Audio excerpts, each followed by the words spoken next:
ნელ-ნელა წავედით თებერვლის მეორე ნახევრისკენაც, რაც გულისხმობს იმას, რომ თუ თქვენ გადაწყვეტილი გაქვთ ამ სფეროში შემოაბიჯოთ, გადადგათ თქვენი პირველი ნაბიჯები, შეისწავლოთ და დაეუფლოთ მოტოს მართვას, სწორედაც რომ იდეალური პერიოდია ამისთვის. სფეროში იასნია, რომ მოტოსფეროს გულისხმობ. რა შვების, მა? აი რა. მოგესალმებით პირველ ინდორს ეპიზოდიდან, მე ნიკა ჭითანავა ვარ და თქვენ უყურებთ Motoholics. რა კი სწორედ მოტოსფეროში შემობიჯებაზე დავიწყეთ საუბარი. შეამჩნევდით, რომ დღეს განსახილველი მოტოციკლეტი ჩვენ აქ არ გვყავს.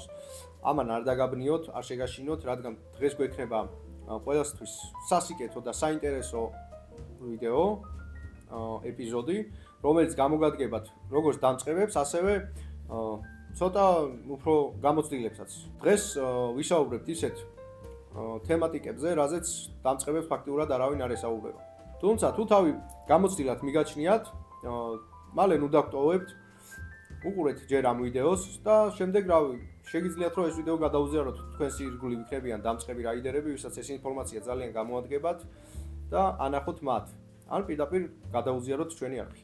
ეხლა კი გადავიდეთ უკვე რჩევებზე და ჩემი პირველი რჩევა იქნებოდა ესეთი, რომ პრაქტიკაშიც ბევრჯერ მქონია და გამომიცდია და მქონია შეხება ადამიანებთან, რომლებმაც იციან რა, რომ რავი სასაღებად 2 და 3 გაკვეთილი თუ მეყოფა და ქალაქში სამოძრაოდ რომ გავიდე დამოუკიდებლად 2 გაკვეთილი და 1 გაკვეთილი და მოკლედ ჩემი რჩევა იქნებოდა, რომ თუ ფინანსები გიწყობთ ხელს აუცილებლად არ აქვს მნიშვნელობა ეს რავი საღებამდე იქნება რაიდის დაწყებამდე თუ როდის გადაწყვიტავთ, მაგრამ აუცილებლად თუ ფინანსებიც მოგყვებათ, ჯობია რომ გაიაროთ უფრო მეტი პრაქტიკა, ეს რა თქმა უნდა რომ თქვენში გაზრდის სკილებს, უფრო თავდაჯერებულობას და რავი, დამოუკიდებლადაც შეძლებთ რომ გადაადგილდეთ, მაგრამ ის 2 გაკვეთილში პრავას აიღებ და მე ქალაქში დაიწყო სიარული, რავი, ჩემთვის მიუღებელია და ყველას ვურჩევ რომ ჯერ ისწავლონ კარგად და მე შეიძლება რომ უკვე გახვიდეთ ქალაქშიც რა.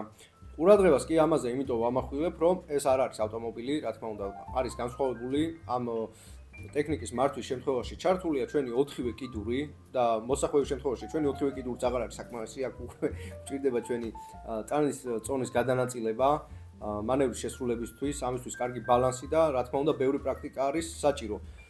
ამიტომაც ავტომობილთან ნუ გავაიგივებთ მოტოციკლეტის მართვას და იმისთვის რომ კარგად და თავისუფლად შევძლოთ გადაადგილება, საჭირო არის ბევრი პრაქტიკა. რაც მეტ დროს დაუთმობ პრაქტიკას და თქვენი თავის განვითარებას, უფრო უსაფრთხოდ იმგზავრებთ. აქვე მინდა შევაქო რაიდერები, რომლებმაც უკვე ეს პერიოდი და ეს ეტაპი გადალახეს და იციან თუ რა მაგარი გრძნობა არის, როდესაც ესეთ მაგარ და რთულად სამართავ ტრანსპორტს ეუფლები და მინდა რომ წარმატებები და რავი, სრულწლოვანზე სიარული უსურვო. ეხლა კი მეორე რჩევა, თანაც ძალიან საინტერესო და საჭირო, რომელიც ყველამ უნდა გაითვალისწინოს აბსოლუტურად, ეს არის ჩვენი მიზანი არ უნდა იყოს პირველ რიგში მართვის მოწმობის აღება. ასევე ჩვენი მიზანი არ უნდა იყოს 200-ით, 300-ით ბანზე გაზაობა და ჩვენი მიზანი უნდა იყოს აუცილებლად მიზანი უნდა გქონდეს დასახული, რომ ამას უნდა მივაღწიოთ ბევრი ვარჯიშით და პრაქტიკით. ჩვენ უნდა მივიღოთ მოტოციკლეტთან ერთიანობა, ჩვენ უნდა შევიგრძნოთ მოტოციკლეტი, მაგალითისთვის რო აგიხსნათ, თქვენი სხეულის ნაწილი არ არის თქვენი ფეხსაცმელი, მაგრამ თქვენ როცა ის გაცვიათ, ხვდებით სად გახართ. ასევე შეგვიძლია თავი ვიგრძნოთ მოტოციკლეტზეც და მივაღწიოთ მაგ დონეს, რა თქმა უნდა, პრაქტიკით. აი ეგ უკვე ბევრს ნიშნავს და რა თქმა უნდა, რომ საჭიროა მაქამდე მისვლა. თუმცა თუ უკვე მართვის მოწმობა ჯიბეში გიდევთ და პოლიციასაც აღარ გეშინიათ, სამი რამ იქნება გასათვალისწინებელი. ეს იქნება ამინდი, რა თქმა უნდა, წინასწარ უნდა შეარჩიოთ იმისთვის, რომ სადმე დაუგეგმავად, ცუდი ამინდი არ დაგატყდეთ თავს, იმიტომ რომ ეს ძალიან დიდ დისკომფორტს იწვევს, მით უმეტეს როცა გამოუცდელი ხარ ჯერ ქალაქის პირობებში. მეორე, აუცილებლად უნდა მოვერიდოთ პიკის საათებში გადაადგილებას და მესამე, უნდა გაითვალისწინოთ ის, რომ თქვენ საწყის ეტაპზე აუცილებლად მართვა და პრაქტიკა უნდა გაიღრმავთ შედარებით თავისუფალ ტრასაზე, სადაც ნაკლები მოძრაობა იქნება. მოკლედ, ამინდის პროგნოზი იქნება თქვენი საუკეთესო მეგობარი, თუ არ ყოფილა აქამდე, მაშინ გახდება აუცილებლად.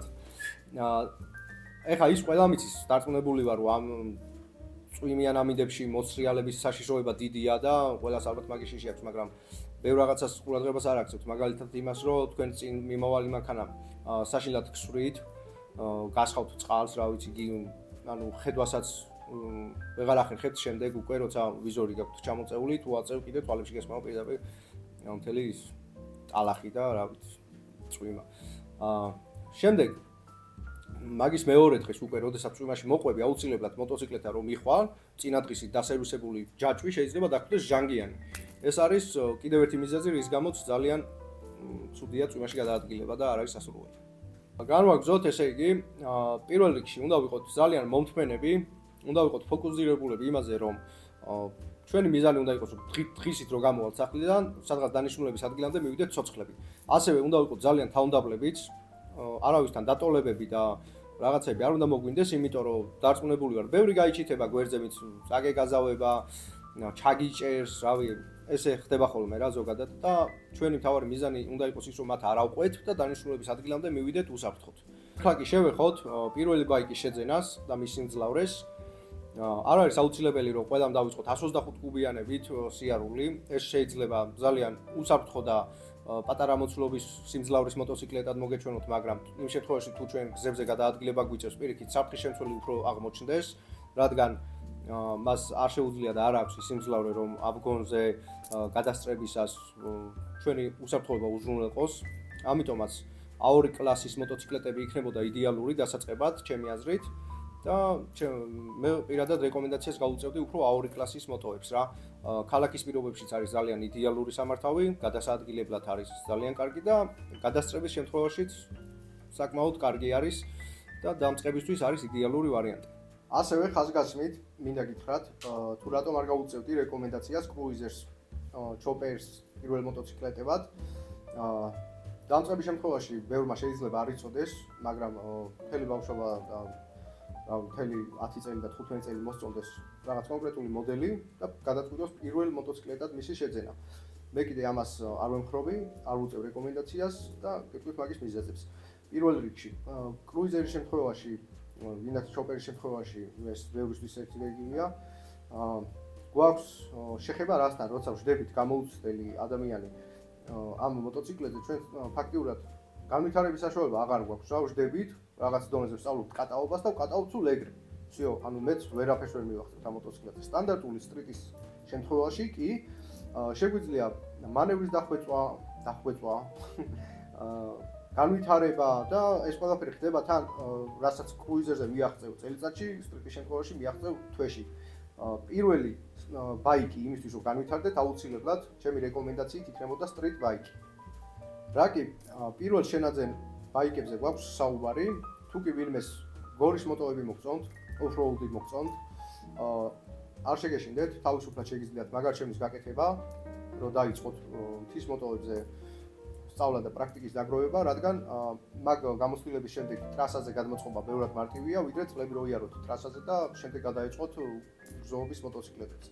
გადავიდეთ შემდეგ პრაქტიკულ რჩევაზე, რაც ეხება მოსახვევებს, კუთხეებს და გზაჯვარედინებს. ეს არის ადგილები, რომელიც ძალიან დიდ დაბრკოლებას წარმოადგენს დამწყებებისთვის. სადაც რა თქმა უნდა, ძალიან უნდა ვიფრთხილოთ საწყის ეტაპებზე, იმიტომ რომ აქ იბნევი, ხარ დაძაბული, თავს გრძნობ უცხოდ და საერთოდ ვერ ვხვდები რა უნდა ქნა დაბნეულობისგან რა და დაძაბულობისგან. თუმცა არ შეგეშინდეთ ამ გზას გადის ყველა, უბრალოდ წინასწარ იყავით მობილიზებულები და წინასწარ იყავით შემზადებულები ამ დაბრკოლებებისთვის. შევეხოთ sitting time-ის თემას, რადგანაც ბევრი თქვენგანი, ბევრი დამწყები და მეც საკმაოდ ბევრი ვიცი ასეთი, რომელიც იყიდის მოტოციკლეტზე Z3 საათი არ აქვს გატარებული და უკვე იწყებს აფთერმარკეტების მიღრას მოტოზე. ჩვენ ამას უნდა მოვეშვა და ჩვენი თავისთვის კარგი და სიკეთე თუ გვინდა, აუცილებლად უნდა გავზარდოთ sitting time-ის დრო. ჩვენ მოტოციკლეტზე უნდა გავატაროთ ბევრი დრო, დავუთმოთ ბევრი დრო პრაქტიკას და აფთერმარკეტები და მოტოს გაპრანჭვები და გალამაზებები გადავდოთ სამომავლოდ. მოდით განვავრცოთ განვითარების საკითხები და მუდამ ვიყოთ ორიენტირებული გაუმჯობესებაზე.